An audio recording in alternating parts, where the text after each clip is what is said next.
Our next topic is impact of change in economic policy on the business enterprise.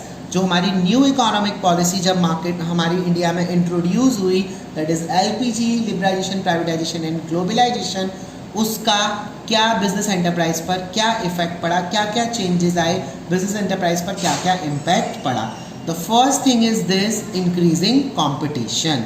After the new economic policy, Indian company had to face all around competition, which means competition from the internal market as well as the competition from the multinational companies also. The company which could adopt latest technology, which were having the large number of resources, could stay and survive and face the competition in easy manner. Many companies could not face the competition and had to leave the market due to increasing competition, due to introduction of the LPG policy. Now I am explaining in Hindi. सबसे पहला business enterprise में क्या क्या changes आए, इसका क्या impact पड़ा. क्या हमारा सबसे पहला जो इम्पैक्ट पड़ा that is the increasing competition. हमारा कंपटीशन बढ़ा जब लाइसेंस रिक्वायरमेंट को बिल्कुल रिमूव कर दिया गया और जब एमएनसी की जो एंट्री हुई, एमएनसी की एंट्री, मल्टीनेशनल कंपनी जो हमारी इंडिया में आकर उन्होंने अपने ब्रांच को सेटअप किया, तो उससे ऑल अराउंड हमारी इंडियन कंपनी ने पूरे वर्ल्ड की अपनी पूरे वर्ल्ड के साथ में बहुत सारा कंपटीशन फेस किया. अब उनको कंपटीशन अपने इंटरनल मार्केट से ही था, उसके साथ साथ एक्सटर्नल मार्केट से भी उनका कंपटीशन बढ़ता चला गया. केबल मार्केट में वही कंपनी रुक पाती थी जिनके पास में बहुत सारे रिसोर्सेज थे, जो इजीली कंपटीशन को फेस कर पाती थी, जो लेटेस्ट टेक्नोलॉजी को मार्केट में लेकर आती थी. वही कंपनियां मार्केट में अच्छे से सर्वाइव कर पा रही थी, और जो कंपनियां कंपटीशन सर्वाइव नहीं कर पाती थी वो तुरंत मार्केट से बाहर हो जाती थी. Due to evolution of the license requirement and the entry of MNC, the competition from the Indian firms has increased, especially सबसे ज़्यादा किसके सेक्टर में बढ़ा. अगर MNC की एंट्री हुई तो इंडियन फर्म्स का कंपटीशन बढ़ा, और ये कंपटीशन किसके लिए बढ़ा? Telecommunication, airlines, banking, insurance. पहले हमारे यहाँ लिमिटेड बैंक्स थे. एलपीजी पॉलिसी इंट्रोड्यूस होने से नंबर ऑफ बैंक हमारे बढ़ गए, कस्टमर को और अच्छी फैसिलिटी मिलने लगी. प्राइवेटाइजेशन हुआ, ग्लोबलाइजेशन हुआ, लिबरलाइजेशन हुआ, इंश्योरेंस में, टेली कम्युनिकेशन में, एयरलाइंस में, इन सब जगह बहुत अच्छी सर्विसेज मिलने लगी. बैंकिंग सेक्टर में, इंश्योरेंस में, एयरलाइंस में और टेली कम्युनिकेशन में लोग उसके साथ साथ जहाँ लोगों की मोनोपोली इंजॉय कर रहे थे, उस मोनोपोली को भी क्या हुआ, बिल्कुल रिमूवल होता चला जा रहा था. जहाँ पहले एक एक चीज़ें थी वहाँ अब बहुत सारी चीज़ें हो गई थी. जैसे फॉर एग्जांपल पहले बीएसएनएल की मोनोपोली थी, एमटीएनएल की मोनोपोली थी, गवर्नमेंट कंपनी थी, कोई दूसरी कंपनी इंट्रोड्यूस नहीं हुई. जब मार्केट में और सारी वो कंपनी का टेली कम्युनिकेशन की इंट्रोड्यूस होना स्टार्ट हो गई, तो इससे क्या हुआ, कंपटीशन बढ़ा. कंपटीशन बढ़ने से क्या हुआ, बीएसएनएल बहुत पीछे हो गया और बहुत सारी कंपनियां आगे बढ़ती चली गई. अगर जैसे फॉर एग्जांपल हम ले लेते हैं रीबॉक है, नाइकी है, वो अगर अच्छे प्राइस के शूज़, अच्छी क्वालिटी के शूज़ प्रोवाइड करा रहे हैं तो लोकल चीज़ों को मार्केट से परचेज कोई नहीं करेगा. लोग उतना पैसा अगर उसी सेम रेट में या उससे थोड़े से ऊपर, थोड़े से ज़्यादा या थोड़े से कम रेट में अगर उसको अच्छी चीज़ें मिलेंगी तो वो वही चीज़ को परचेज करेगा. So that's the increasing competition effect on the business enterprise too much.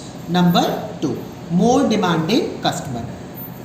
Customer today have become more demanding because they are well informed about the market. आज के जो कस्टमर थे वो बहुत ही ज़्यादा डिमांडिंग हो गए थे. क्योंकि उनके पास मार्केट के बारे में फुल इंफॉर्मेशन रहती थी.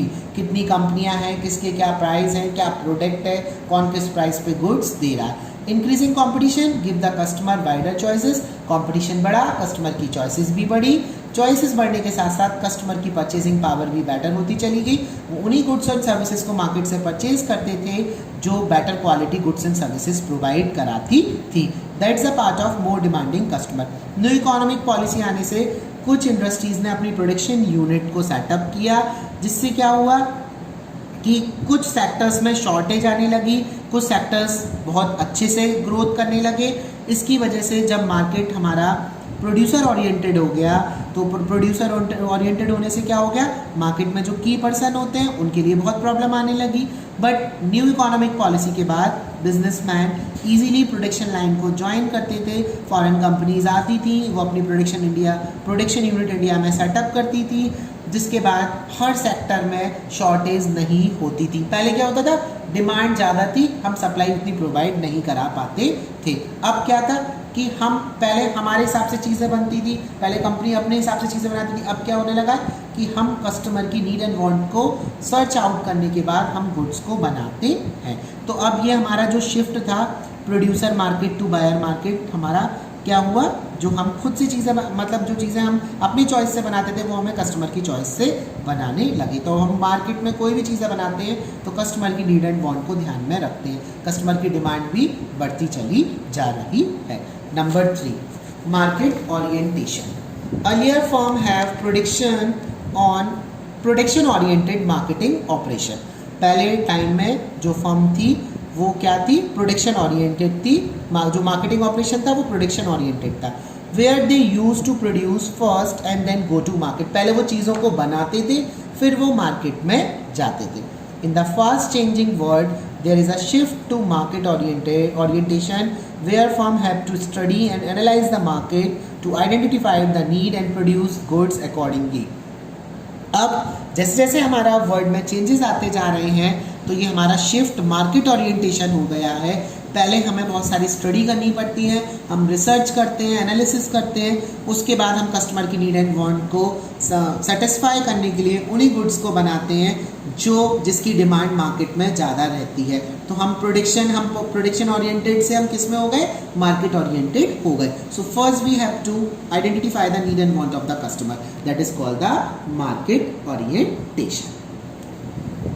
Fourth point is rapidly changed technological environment. Before prior to new economic policy, there was a small internal competition only. 1991 से पहले हम बहुत ही छोटा मोटा कंपटीशन रहता था, इंटरनल कंपटीशन रहता था। But after the new economic policy the world class competition started.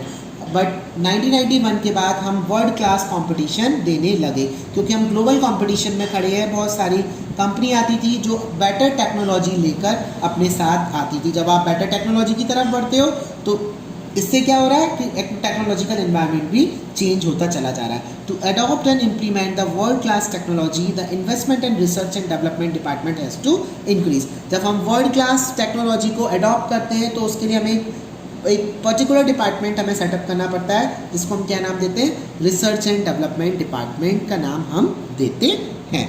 जब हमारा कंपटीशन बढ़ा, बहुत सारे नए नए तरीके आने लगे कि हमें मार्केट में किस तरीके से सर्वाइव करना है। फॉर एग्जांपल इम्प्रूव मशीन्स को इम्प्रूव किया गया, प्रोसेसेस को बेटर किया गया, प्रोडक्ट एंड सर्विसेज बेटर की गई। The rapidly changing environment create tough challenge before the smaller firm. और जो बहुत जल्दी जल्दी चेंज आते थे जिसकी वजह से स्मॉलर फर्म्स थी उनके लिए कंपटीशन बहुत टफ होता चला जा रहा था। The next point is this necessity for change. Before 1991 the firm could have stable policy and practice, but now they have to continuously modify their business operation time to time। necessity for change का मतलब क्या है, अब हमें बदलने की बहुत ज़्यादा ज़रूरत थी। 1991 से पहले हमारे पास स्टेबल पॉलिसी थी, हम उसी पे प्रैक्टिस करते रहते थे, हम अपनी पॉलिसीज़ में बहुत चेंज नहीं करते थे। बट अब हमें कंटिन्यूसली अपनी पॉलिसीज़ को, बिजनेस ऑपरेशन को टाइम टू टाइम मॉडिफाई करना पड़ता है। That is the part of necessity for change. अगर हम चेंजेस नहीं करेंगे तो हम वर्ल्ड क्लास कंपटीशन में कभी भी सर्वाइव नहीं कर पाएंगे। Next point is this need for developing human resource. Before 1991 Indian enterprise have suffered for long with inadequate train personnel. 1991 से पहले हम बहुत ज़्यादा सफ़र करते थे, हमारे पास ट्रेन पर्सन नहीं रहते थे, ट्रेन पर्सन होते थे पर बहुत ही कम, इनएजुकेट होते थे वो people. The new market condition require people with the higher skill and trained. But नया मार्केट ट्रेंड, हमारा ऐसा मार्केट ट्रेंड आया है जिसमें हमें अच्छे पीपल की ज़रूरत रहती है.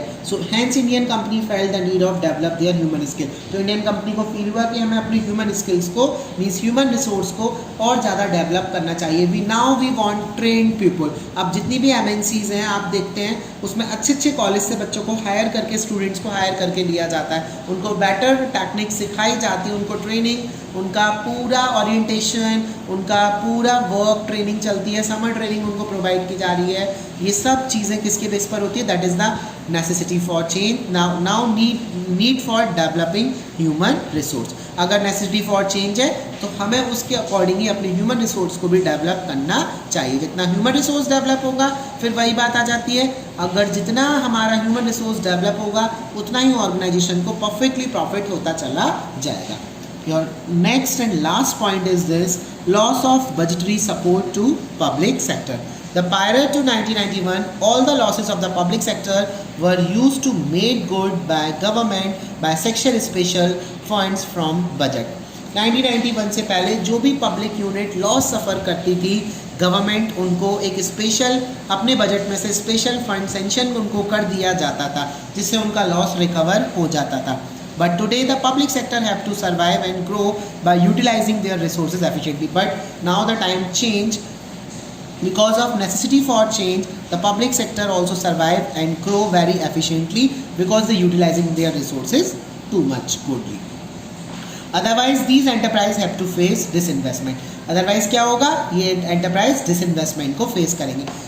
पहले के टाइम में गवर्नमेंट ने एक फंड सेंशन कर दिया बजट में से, लॉस रिकवर हो गया. बट अब ये अपने जितनी भी गवर्नमेंट कंपनी है वो अपने ह्यूमन रिसोर्स को और अपने रिसोर्सेज को बहुत अच्छे तरीके से यूटिलाइज करते हैं. अगर ये यूटिलाइज नहीं करेंगे तो डिसइन्वेस्टमेंट को फॉलो करना पड़ेगा. इन जो भी पब्लिक सेक्टर का चार्ज है वो किसके पास चला जाएगा? प्राइवेट सेक्टर के पास चला. So on the whole, policy of LPG have brought positive impact on the Indian business and industry. तो LPG जो लिबरलाइजेशन, प्राइवेटाइजेशन एंड ग्लोबलाइजेशन है, उसका बहुत पॉजिटिव इम्पैक्ट आया हमारी इंडियन बिजनेस पर और इंडस्ट्रीज़ के ऊपर. They all are the advantage, they all are the impact after the new economic policy. That's all. Thank you.